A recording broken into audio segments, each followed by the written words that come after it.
Mais madame, au même titre, franchement, je souhaiterais quand même qu'il soit dit ici que depuis 2022 dans ce pays, l'extrême droite a tué des groupes liés à l'extrême droite, des militants identitaires, comme on dit, d'extrême droite, a tué 12 personnes. 12 personnes.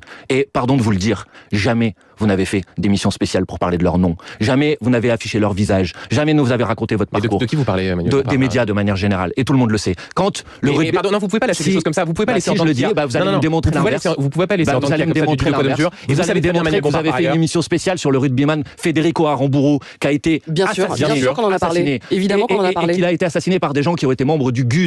Le GUD qui a touché des millions d'euros de financement du Rassemblement National. Et jamais vous avez posé la question à Marine Le Pen, à Jordan Bardella et au Rassemblement National. Mais vous plaisantez, Emmanuel Bompard, vous plaisantez, vous êtes en train de dire qu'on n'a jamais posé la question au membre du Rassemblement National sur leur connexion avec le GUD. C'est une plaisanterie.